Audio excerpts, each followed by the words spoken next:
Hello and good evening to all of you. सभी बच्चों को गुड इवनिंग। और आज की जो क्लास है उसमें भी हम लोग खूब सारे डीएलएड से रिलेटेड सोशल स्टडीज़ के जो क्वेश्चंस आ सकते हैं यानी एक्सपेक्टेड क्वेश्चंस है वो डिस्कस करेंगे।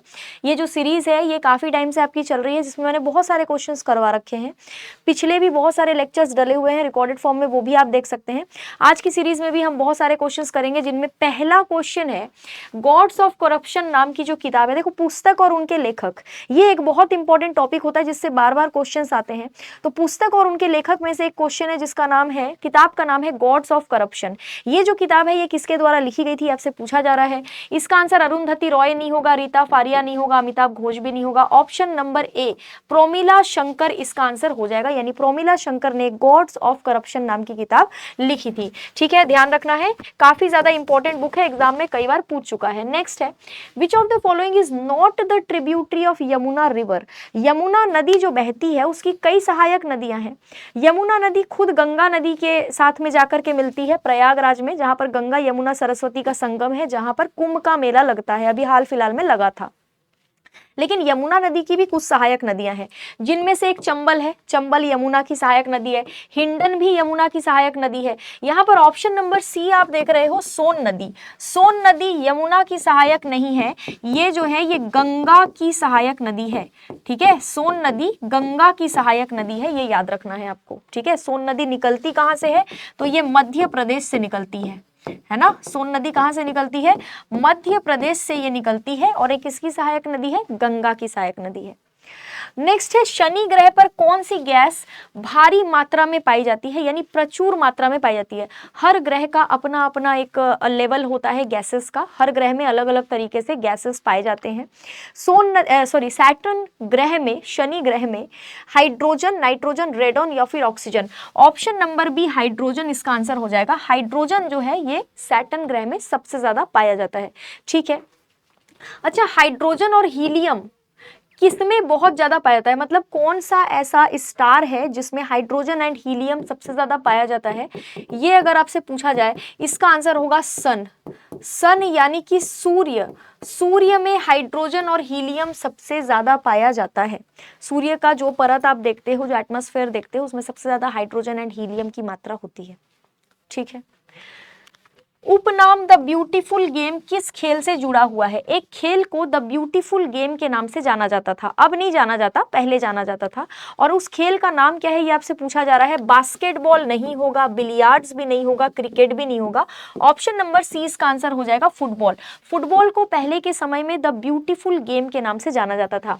फुटबॉल का मैच अंतरराष्ट्रीय स्तर पर कराने के लिए एक संस्था है, जिस संस्था का नाम है फीफा।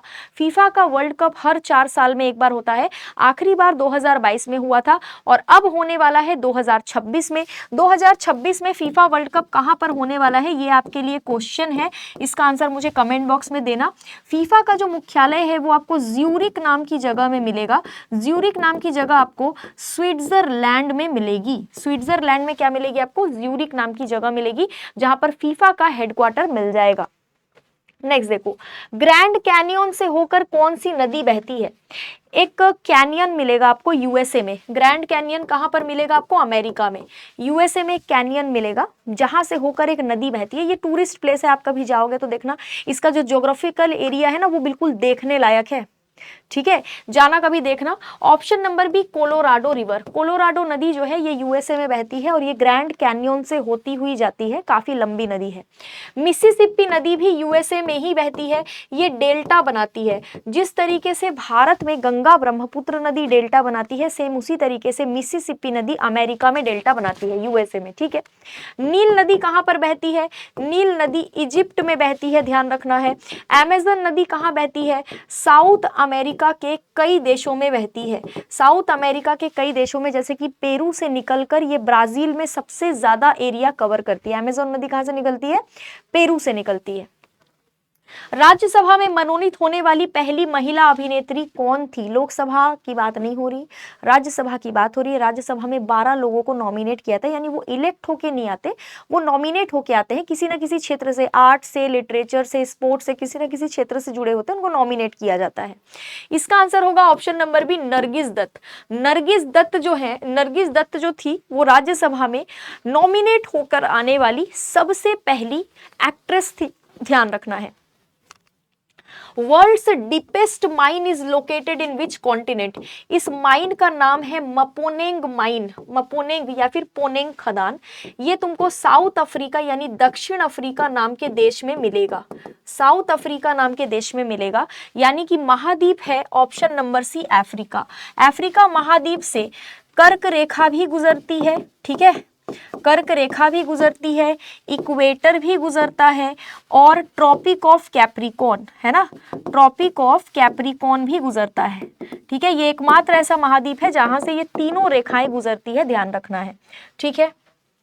एग्जाम में कई बार पूछा जाता है इसको ब्लैक कॉन्टिनेंट भी कहते हैं, ब्लैक कॉन्टिनेंट, है ना, ब्लैक कॉन्टिनेंट के नाम से भी इसको जाना जाता है। जब पृथ्वी सूर्य और चंद्रमा के बीच आ जाती है, ये आप लोग के लिए होमवर्क है, मुझे कमेंट बॉक्स में बताना, ये पृथ्वी है, ये चंद्रमा है और ये सूर्य है, पृथ्वी के बीच में क्या आ गया है, चांद, ठीक है। ये एक तरीका होता है, नहीं इसमें तो पूछ रहा है जब पृथ्वी सूर्य और चांद के बीच में आता है ना, ये चांद हो गया, ठीक है, ये सूर्य हो गया और ये हो गया पृथ्वी, ठीक है। जब पृथ्वी चांद और सूर्य के बीच में आ जाता है तो इसको कौन सा ग्रहण कहते हैं, ये मेरे को बताना। पृथ्वी किसके किसके बीच आ गया, चांद और सूर्य के बीच में, चंद्र ग्रहण, सूर्य ग्रहण, पृथ्वी ग्रहण या फिर इनमें से कोई नहीं। ऑप्शन में कमेंट बॉक्स में मुझे इसका आंसर देना। तेभागा आंदोलन किस राज्य से प्रकाश में आया, जो कि महत्वपूर्ण किसान आंदोलन था किसी जमाने में। तेभागा आंदोलन जो था ये कौन से राज्य में हुआ था, जो कि एक इम्पोर्टेंट आंदोलन था, काफी सालों पहले की बात हो रही है जब आंदोलन वगैरह इंडिया में चला करते थे। पश्चिम बंगाल इसका आंसर होगा। उस समय पश्चिम बंगाल को बंगाल कहते थे, उस समय पश्चिम बंगाल को पश्चिम बंगाल नहीं कहते थे, बंगाल कहा जाता था और ये एक बहुत बड़ा एरिया था।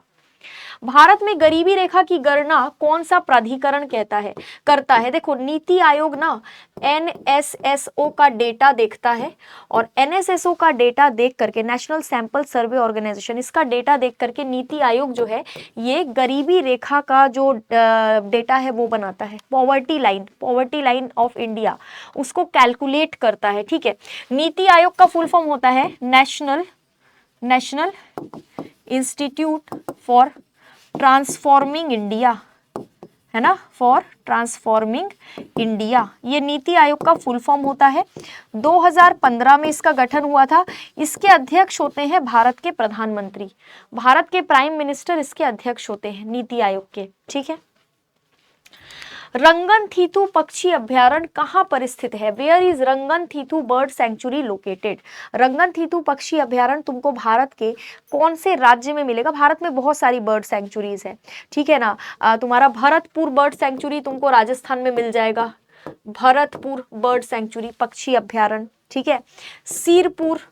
सीरपुर तुमको मिल जाएगा मध्य प्रदेश में, ठीक है। उसी तरीके से तुमको कर्नाटक में रंगनथीथू पक्षी अभ्यारण्य मिल जाएगा। हिंदू विधवा पुनर्विवाह अधिनियम किस वर्ष पारित किया गया था। 1857 की क्रांति के जस्ट एक साल पहले 1856 में विधवा पुनर्विवाह अधिनियम यानी कि विडो रीमैरिज एक्ट को पास किया गया था। 1857 में तो क्रांति ही हो गई थी, ठीक है। 1858 में एक्ट आया था और इस अधिनियम के तहत गवर्नर जनरल के पोस्ट को वाइस रॉय से चेंज कर दिया गया था। गवर्नर जनरल का पोस्ट जो है उसको वाइस रॉय से बदल दिया गया था। ग्राम सभा में शामिल होने के लिए कितनी उम्र होनी चाहिए मिनिमम, अगर तुम वोट देने के लायक हो, वोटिंग के लिए अगर तुम्हारा उम्र हो चुका है तो तुम ग्राम सभा के सदस्य बन सकते हो। वोटिंग एज होना चाहिए, मतलब 18 साल या 18 साल से ज्यादा। काकड़ा पर परियोजना किस नदी से संबंधित है। एक नदी है जिस नदी का नाम है ताप्ती नदी, जिसको हम लोग ताप्ती नदी भी कहते हैं। क्या कहते हैं, ताप्ती नदी भी कहते हैं। इसी नदी से संबंधित है काकड़ा पर परियोजना, याद रखना है। प्रोजेक्ट एलिफेंट यानी कि हाथी प्रोजेक्ट भारत में किस वर्ष आया था, 1992 में। अब प्रोजेक्ट एलिफेंट और प्रोजेक्ट टाइगर को मिला दिया गया है। प्रोजेक्ट टाइगर आया था 1973 में। प्रोजेक्ट टाइगर कब आया था, 1973 में। इसको प्रोजेक्ट एलिफेंट के साथ में मिला दिया गया है, ठीक है। इसको प्रोजेक्ट एलिफेंट के साथ में मिला दिया गया है। प्रोजेक्ट एलिफेंट 1992 में आया था, याद रखना है। कौन सी जनजातियां ताना भगत आंदोलन से जुड़ी हुई थी? एक जनजाति है जिसको हम कहते हैं ओराव जनजाति। ये जो ओराव जनजाति है ये ताना भगत आंदोलन से जुड़ी हुई थी। पूछा जाएगा भारत में सबसे ज्यादा कौन सी जनजाति पाई जाती है, तो बोलना भील जनजाति सबसे ज्यादा पाई जाती है, मेनली मध्य प्रदेश और गुजरात वाले क्षेत्र में। संविधान की प्रस्तावना यानी प्रियम्बल में कितनी बार संशोधन हुआ है? एक ही बार हुआ है, एक ही बार। कौन से वाले संशोधन का नंबर था? 42 नंबर का। संशोधन का मतलब होता है सुधार। 42 नंबर का संशोधन हुआ था इंदिरा गांधी जी के टाइम पे। जब इंदिरा गांधी की सरकार थी, ठीक है, उस टाइम पर हुआ था 42 अमेंडमेंट। और इस 42 अमेंडमेंट से सोशलिस्ट, सेक्युलर और इंटीग्रिटी ये तीनों वर्ड्स जोड़े गए थे। सोशलिस्ट, सेक्युलर और इंटीग्रिटी नाम के वर्ड्स जो थे ये जोड़े गए थे, ध्यान रखना है। भौगोलिक क्षेत्रफल के अनुसार पूरी दुनिया में भारत का स्थान, भौगोलिक क्षेत्र मतलब भारत का जो एरिया है वो जितना बड़ा है उसके हिसाब से दुनिया में भारत की रैंक क्या है? इसका आंसर होगा ऑप्शन नंबर ए 7। ठीक है। नेताजी सुभाष चंद्र बोस 1939 में किस कांग्रेस नेता को हरा करके कांग्रेस के अध्यक्ष चुन लिए गए थे, लेकिन बाद में उन्होंने रिजाइन कर दिया था? ऑप्शन नंबर 20 का। देखो 1938 में तो नेताजी सुभाष चंद्र बोस कांग्रेस के अध्यक्ष बने ही थे हरिपुरा सेशन में, लेकिन 1939 में एक बार फिर से नेताजी सुभाष चंद्र बोस कांग्रेस के अध्यक्ष बन गए थे। उन्होंने पट्टा भी सीतारमैया को हरा दिया था, लेकिन इस चीज से गांधी जी खफा हो गए थे। गांधी जी चाहते नहीं थे कि नेताजी सुभाष चंद्र बोस फिर से अध्यक्ष बने, तो उन्होंने रिजाइन कर दिया था। ठीक है। हिडायस्पस का जो युद्ध हुआ था सिकंदर और पोरस के बीच में, ये युद्ध कौन सी नदी के किनारे हुआ था? हिडायस्पस को झेलम नदी बोला जाता था उस समय। झेलम नदी को एक और नाम से जाना जाता था, वितस्त या हिडायस्पस, कुछ भी कह सकते हो। ठीक है। तो हिडायस्पस का युद्ध झेलम नदी के किनारे हुआ था।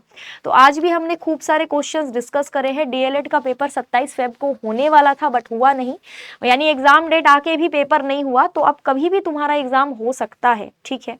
तो ध्यान रखोगे कि इसके लिए जो है एक बैच लॉन्च किया गया है।